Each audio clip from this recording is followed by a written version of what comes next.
लोग बीजेपी से नफरत करते हैं लगभग हरियाणा के अंदर। कभी किसी ने मूलभूत सुविधाओं की बात ही नहीं की। हम 90 के 90 सीटों पे हर बूथ के ऊपर बहुत मजबूती से तैयारी किए बैठे। तो हमारा लक्ष्य तो क्लियर है कि भारतीय जनता पार्टी जो नॉर्थ इंडिया को ये समझती है कि वो हमारी मजबूत बेल्ट है, वहीं से उसको पूरी तरह से साफ करना है, उसका सफाया करना है हरियाणा के अंदर। तो ऐसी साजिश की जा रही है कि उनको जेल में डाल के पीछे से चुपके से चुनाव लड़ लें। विधानसभा चुनाव को लेके हर पार्टी की तरफ से इस समय पूरा दम ठोका जा रहा है कि आखिर 90 की 90 सीटों पर किस तरीके से जीत हासिल करनी है। ये आमतौर पे हर विधानसभा चुनाव में देखने को मिलता है। इस बार अगर चुनाव की बात की जाए हरियाणा में, तो समीकरण इस बार बदल चुके हैं।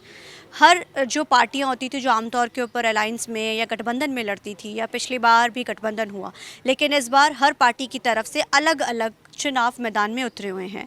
और सबसे अहम इसलिए भी हो जाती है क्योंकि आम आदमी पार्टी की तरफ से 90 सीटों के ऊपर चुनाव लड़ा जा रहा है। और 90 सीटों के साथ बड़ा ये है कि किस तरीके से वो अपनी जो है यहाँ पे चीज़ों को बिल्ड कर रहे हैं। लगातार रैलियाँ चल रही हैं। हमारे साथ बात करने के लिए अनुराग ठांडा जी मौजूद है। अनुराग सर, लगातार रैलियों का दौर इस समय बड़े तेज़ों पर है। आप लोग पहले भी 45 रैलियाँ कर चुके हैं, 40 रैलियाँ।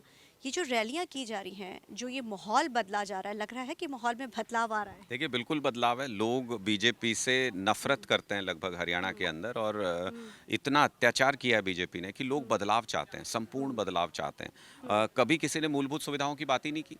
कभी किसी ने उनके बच्चों को रोजगार देने की बात ही नहीं की। सिर्फ वादे किए गए, कुछ काम ही नहीं हुआ। कभी किसी ने स्कूल, अस्पताल, बिजली, पानी की बात ही नहीं की। तो आम आदमी पार्टी जब ये विचार लेके केजरीवाल जी की गारंटियां लेके लोगों के बीच जा रही है, तो लोगों में जबरदस्त उत्साह है। आप कहीं भी देख लो, परसों हम कल आया तो टोहाना में रैली कर रहे थे, बहुत ज़बरदस्त रैली थी, मान साहब आए हुए थे। कल हम भिवानी और महम में कार्यक्रम करके आए, बहुत ज़बरदस्त रुझान था, बहुत महिलाएं सुनने के लिए आई हुई थी सुनीता केजरीवाल जी को।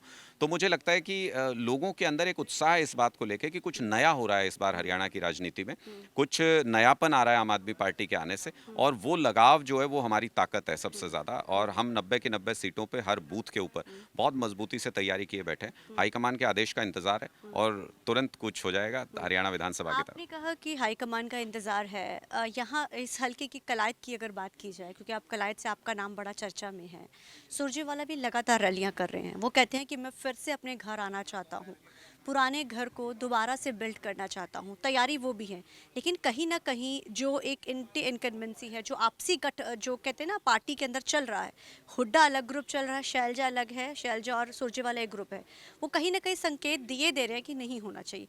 लगता है कि इन चीज़ों का भी इम्पैक्ट होगा। देखिए, मुझे लगता है कि मैसेज साफ है हरियाणा का कि बीजेपी को हटाना है, बीजेपी को पूरी तरह से ख़त्म करना। बीजेपी ने हरियाणा को बर्बाद कर दिया, बीजेपी ने पूरे देश को बर्बाद करने के कगार पे पहुंचा दिया।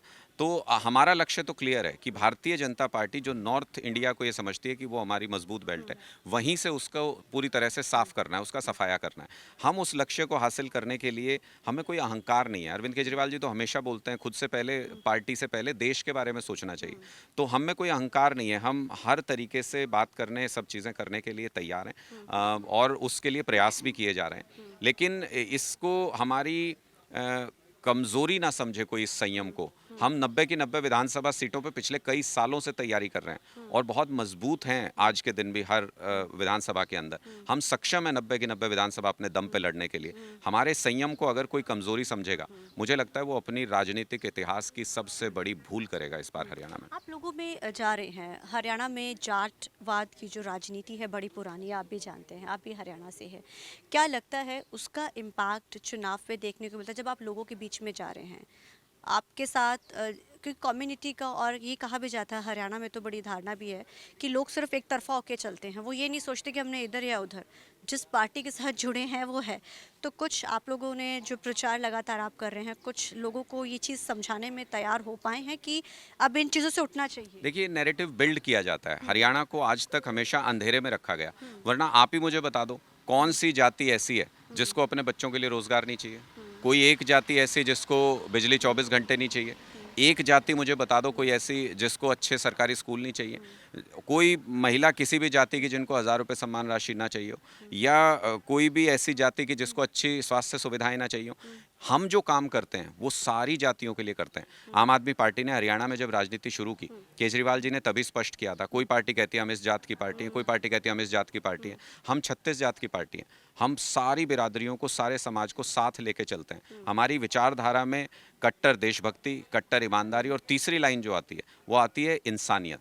इंसानियत का मतलब सबको आपस में साथ लेके चलेंगे तभी विकास होगा, तभी हरियाणा प्रगति के मार्ग पे आगे बढ़ेगा। हमारी राजनीति सबको जोड़ने की है, तोड़ने की राजनीति नहीं है। मुझे नहीं लगता है कि जात पात के बाहर जाके भी, हमने दिल्ली में करके दिखाया, हमने पंजाब में करके दिखाया, जात पात से ऊपर उठ के भी राजनीति की जा सकती है, काम की राजनीति जिसको कहते हैं। आपने काम की बात करी, आपने कट्टरवाद की बात करी। ईमानदारी वर्ड आमतौर के ऊपर सिर्फ आम आदमी पार्टी के से ही सुना जाता है, हालांकि दूसरी पार्टियां में ये दम ठोकती है, लेकिन ईडी का इस्तेमाल जिस तरीके से किया जा रहा है, लगता है इस बार के हरियाणा चुनाव में इम्पैक्ट देखने को मिलेगा, क्योंकि लगातार भाजपा और कई जो विरोधी है ये सवाल खड़े कर रहे हैं कि कांग्रेस ने उनको सीट्स दी है जिनके ऊपर ऑलरेडी ईडी का काफ़ी शिकंजा है। देखिए, मुझे लगता है कि ये जो ईडी का इस्तेमाल किया गया, जो अरविंद केजरीवाल जी को भी झूठे केस बना के जिस तरीके से जेल में डाला गया, ये सब हरियाणा चुनाव को ध्यान में रख के किया जा रहा है। क्योंकि हमने 2 साल 3 साल पहले जब हरियाणा में बहुत गहन तरीके से काम शुरू किया, तभी से ये सारे षड्यंत्र शुरू हो गए थे। क्योंकि भारतीय जनता पार्टी को ये पता है कि आज अरविंद केजरीवाल जी बाहर होते तो कोई और समा होता। आज जितना अभी कैंपेन चल रहा है उससे 10 गुना मजबूत हमारा कैंपेन होता हरियाणा के अंदर। तो ऐसी साजिश की जा रही है कि उनको जेल में डाल के पीछे से चुपके से चुनाव लड़ लें। तो ऐसे थोड़ी चलेगा। लोग सब देख रहे हैं, लोगों को पता है, लोगों के अंदर इस बात का गुस्सा है कि हरियाणा के बेटे को आपने साजिश करके जेल में डाल रखा है। तो मुझे लगता है कि ये सारा षड्यंत्र जो किया गया, ईडी का इस्तेमाल जो किया गया, वो इसलिए कि हरियाणा पे सत्ता में काबिज रह सके भारतीय जनता पार्टी। इनको पता है अरविंद केजरीवाल जी की आम आदमी पार्टी की सरकार अगर हरियाणा में होगी तो किसानों के लिए कीलें नहीं गाड़ी जाएंगी, किसानों को बॉर्डर पे रोका नहीं जाएगा, उनके रास्ते में फूल बिछाए जाएंगे, उनके ऊपर फूलों की बारिश होगी, उनको दिल्ली जाने से कोई ताकत रोक नहीं पाएगी। बीजेपी कहती है हमने 24 फसलों पे एमएसपी हरियाणा में दी है, हमने किसानों के लिए बहुत कुछ जो है किया, हमने रोजगार दिया है, और यहाँ तक भी दावा किया जा रहा है कि सरकार अगर बनती है हरियाणा में, सबसे पहले हम नियुक्ति पत्र देंगे, बाद में शपथ ग्रहण करेंगे। मैं कहना नहीं चाहता था, पर बहुत मतलब अपमानजनक बात है ये अगर कहें भी तो, कि पूछो कोई मुख्यमंत्री से कि नारियल लगता है हरियाणा में क्या, उसके ऊपर एमएसपी दे रखी है। तो 24 फसलों के ऊपर एमएसपी दिया, कागज के अंदर कुछ कर दोगे, उससे किसान को मिल जाएगा। ये चुनाव जल्दी क्यों करा रहे हैं? इसलिए करा रहे हैं कि फसल तैयार ना हो जाए, मंडी में जाएगी तो पता चल जाएगा कि एमएसपी जो पहले मिलता था वो भी नहीं मिल रहा है, तो फिर सारी पोल खुल जाएगी। इसलिए जल्दी चुनाव कराएगा। आप लोगों के बीच में जा रही चीजें बताई जा रही है लोगों को? बिल्कुल, लोगों को पता है, लोगों को खुद ही पता है। इन्होंने अभी कहा 2-2 हज़ार रुपए सारे किसानों के खाते में, अभी कहा था ना इन्होंने कि बारिश लेट हुई है, 2-2 हज़ार रुपए डाल रहे हैं। पूछ लो आप गली में जाके किसी किसान से, कहीं भी गांव में जाके, अगर उनको मिले हो 2 हज़ार रुपए तो। झूठ बोलते हैं, सफ़ेद झूठ बोलते हैं। किसानों को पिछले साल जो बाढ़ आई थी उसका मुआवजा 1,34,000 किसानों ने अप्लाई किया, 1 लाख से ज़्यादा किसानों को वो मुआवजा ही नहीं दिया। सफ़ेद झूठ बोलते हैं, और उसके ये सोचते हैं कि 750 किसानों की शहादत ले लेंगे। ये सोचते हैं आंसू गैस के गोले बरसाएंगे, बॉर्डर पे उनको रोक लेंगे, कीलें गाड़ेंगे, सालों तक उनको सड़क पे बिठाए रखेंगे, और फिर चुनाव से पहले उनको 2,000 रुपए दे के किसान का ज़मीर खरीद सकते हैं। ये मुझे नहीं लगता कि इनको किसान की थोड़ी भी समझ है। किसान का स्वाभिमान ऐसा है कि इनको इनकी सही जगह इस बार भारतीय जनता पार्टी को दिखाएंगे। डबल डिजिट में भारतीय जनता पार्टी नहीं पहुंचेगी इस बार। आपसे आखिरी सवाल है, आप लोग गारंटियां लोगों के बीच में लेके जा रहे हैं, हालांकि इसको आम आदमी पार्टी का पैटर्न कहा जाता है। दिल्ली में दी, पंजाब में लगातार आप लोग गारंटीज दे रहे हैं, और चाहे शिक्षा है, स्वास्थ्य आपका सबसे अहम मुद्दा रहा है। हरियाणा में अगर आप लोग आते हैं सत्ता में तो सबसे पहला बदलाव कौन सा किया जाएगा, और शिक्षा में कैसे बदलाव होंगे, और सेहत में कैसे बदलाव? देखिए, मुझे लगता है कि ये पूरा पैटर्न दिल्ली और पंजाब में सारा देश देख चुका है कि हम कैसे काम करते हैं। जिस दिन हमारी सरकार आएगी उस दिन से बिजली मुफ्त होगी हरियाणा के अंदर, और 300 यूनिट बिजली मुफ्त होगी, और 24 घंटे बिजली का भी इंतजाम करेंगे। वही ट्रांसफार्मर है, वही लाइन है दिल्ली में भी और पंजाब में भी। अब बिजली आने लग गई, पहले नहीं आती थी, तो इसका मतलब नीयत का फ़र्क था।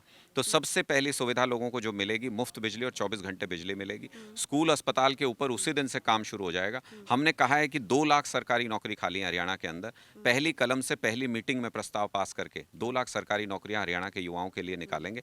मुझे लगता है कि इन चीज़ों के ऊपर काम तुरंत प्रभाव से अगर कोई सरकार शुरू कर सकती है तो वो आम आदमी पार्टी की सरकार शुरू कर सकती है, क्योंकि हम इन मुद्दों के ऊपर राजनीति करके सत्ता की तरफ जा रहे हैं। गठबंधन की जो बात चल रही है, सीटों का थोड़ा सा फेरबदल है, लगता है कि जल्दी बात बनेगी?